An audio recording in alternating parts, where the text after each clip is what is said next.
Anda pernah rasa tak macam kalau ada benda yang boleh jadi tak kena, confirm benda tu akan jadi tak kena?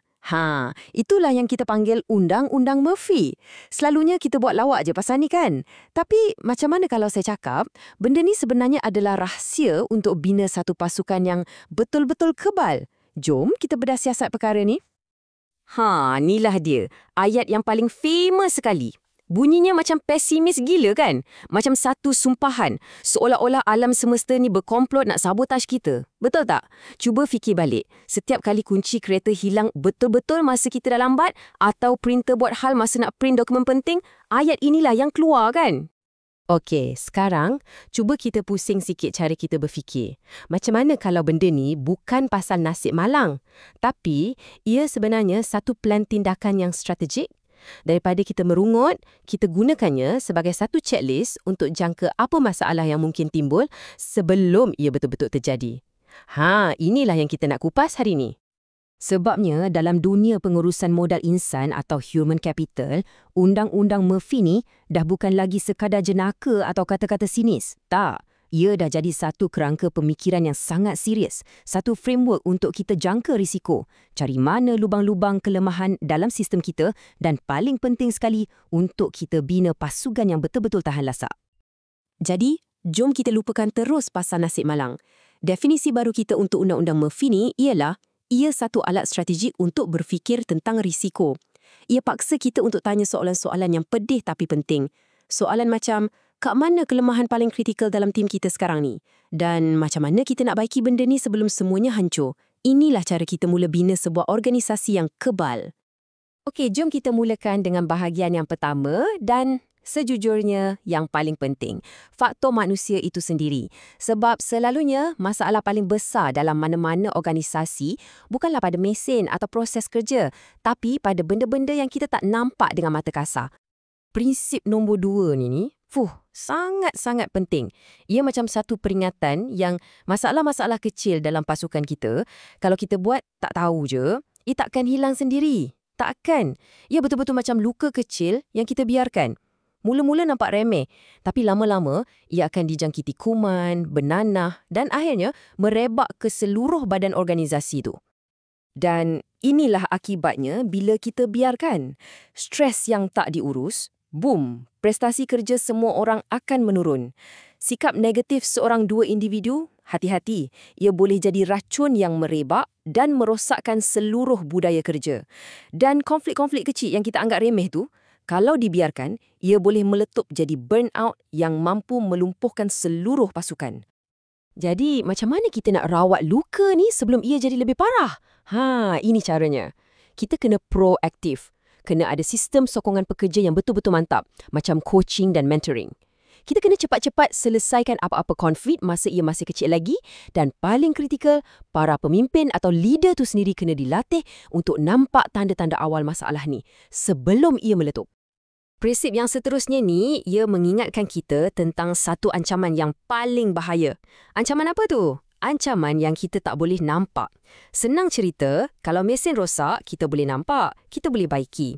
Tapi, kalau yang rosak tu adalah karakter atau sikap seseorang, itu dah macam bom jangka yang tersembunyi. Betul. Kita bercakap tentang benda-benda macam integriti yang goyah, sikap negatif yang disorok di sebalik senyuman, atau isu-isu emosi yang dipendam. Inilah dia kelemahan tersembunyi yang dimaksudkan. Dan percayalah, benda-benda inilah yang boleh buat kerosakan paling besar kalau kita tak kesan dan uruskan dengan betul. Soalan dia, macam mana kita nak nampak benda yang tersorok ni? Nasib baik, ada alat-alat yang praktikal kita boleh guna. Contohnya, penilaian integriti dan psikometrik boleh bantu kita faham personaliti seseorang dengan lebih mendalam. Maklum balas 360 darjah pula bagi kita gambaran penuh dari semua orang, rakan sekerja, bos, malah klien. Dan jangan lupa, program soft skills dan pembinaan karakter boleh kuatkan antibodi pasukan kita dari dalam. Okey, jadi kita dah sentuh pasal risiko dari segi manusia. Tapi kena ingat, pekerja yang paling hebat sekalipun boleh gagal kalau sistem kerja kat sekeliling dia tu berterabur. Jadi sekarang, jom kita tengok pula macam mana nak perkasakan sistem dan prosedur kerja yang ibarat tulang belakang untuk pasukan kita. Ayat ni mungkin bunyi macam lawak, tapi ia sangat-sangat benar, terutamanya kat tempat kerja. Cuba bayangkan, Bila tak ada satu cara kerja yang standard, apa jadi? Setiap orang akan buat kerja ikut faham dan cara masing-masing. Inilah yang mewujudkan jurang interpretasi. Si A buat cara lain, si B buat cara lain dan akhirnya hasilnya tak konsisten dan banyak silap berlaku. Jadi, apa penyelesaiannya? Mudah je. Standardization. Kita kena wujudkan prosedur operasi standard atau SOP yang jelas supaya semua orang ikut landasan yang sama. Kalau boleh, guna panduan visual atau video sebab lagi senang nak faham. Dan untuk pekerja baru, laksanakan sistem mentoring supaya dari hari pertama lagi mereka dah diajar cara kerja yang betul. Ini satu lagi perangkap besar yang ramai orang terlepas pandang. Bahaya bila kita terlalu bergantung pada seorang pakar atau hero dalam pasukan. Bila semua ilmu penting, semua kemahiran kritikal tertumpu pada seorang individu je, kita sebenarnya sedang cipta satu risiko yang amat-amat besar. Cuba fikir, apa jadi kalau orang ni tiba-tiba berhenti? Atau sakit? Atau ambil cuti panjang? Habis, lumpuh satu jabatan.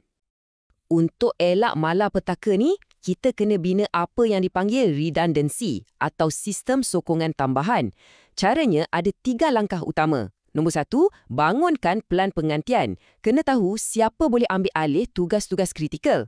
Nombor 2, buat latihan silang atau cross-training. Pastikan bukan seorang je yang tahu buat kerja penting. Dan nombor 3, ni paling penting, dokumentasikan semua ilmu tu. Wujudkan sistem supaya kepakaran tu jadi milik syarikat, bukan milik seorang individu. Baiklah, sekarang kita dah masuk ke set prinsip yang terakhir. Yang ini pula mengajar kita untuk berdepan dengan realiti dan ketidakpastian. Senang cerita, ia tentang cara merancang untuk 2 benda yang kita tak boleh elak. Kelewatan dan kejutan. Prinsip ni, satu peringatan yang pedih, tapi benar untuk kita semua jadi lebih realistik. Terutamanya bila kita bercakap pasal pembangunan manusia. Nak ubah perangai, nak belajar kemahiran baru, nak sesuaikan diri dengan budaya kerja baru, semua ni ambil masa. Ia bukan macam petik jari, esok terus jadi. Tak. Sebab itulah, kesan sebenar dari sesuatu program latihan tu, kita tak boleh ukur lepas sebulan je. Tak adil. Perubahan tingkah laku yang betul-betul ketara dan impaknya pada KPI biasanya baru mula nampak lepas 6 atau kadang-kadang sampai 12 bulan. Jadi kata kuncinya kat sini ialah sabar. Dan akhirnya, prinsip yang merangkumkan segalanya. Kalau sesuatu tu mustahil untuk gagal, ia tetap akan gagal. Mungkin ada staf yang tiba-tiba cuti kecemasan atau ada perubahan last minute dari klien. Jadi, penyelesaiannya mudah je. Sentiasa ada plan B. Sediakan plan kontingensi. Tawarkan pilihan kerja yang fleksibel, reka aliran kerja kita supaya ia tak lumpuh kalau seorang dua tak ada. Kena sentiasa bersedia. Okey, jadi lepas kita lalui semua prinsip-prinsip ni, apa rumusan besarnya? Sebenarnya, dengan hanya mengubah cara kita pandang Undang-Undang Murphy dari satu sumpahan kepada satu strategi, kita sebenarnya telah mengubah keseluruhan cara kita mengurus pasukan. Dan hasilnya, tengok ni, pasukan kita jadi lebih strategik sebab kita dah anggap risiko tu sebahagian dari perancangan, bukan ancaman. Kita jadi lebih realistik. Kita buang jauh-jauh budaya, confirm semua okey yang bahaya tu. Kita jadi lebih sistematik dengan SOP dan pelan penggantian yang mantap. Dan akhirnya, pasukan kita jadi lebih adaptif. Mereka lebih bersedia untuk hadap apa saja cabaran yang datang. Dan inilah matlamat akhir kita yang sebenar.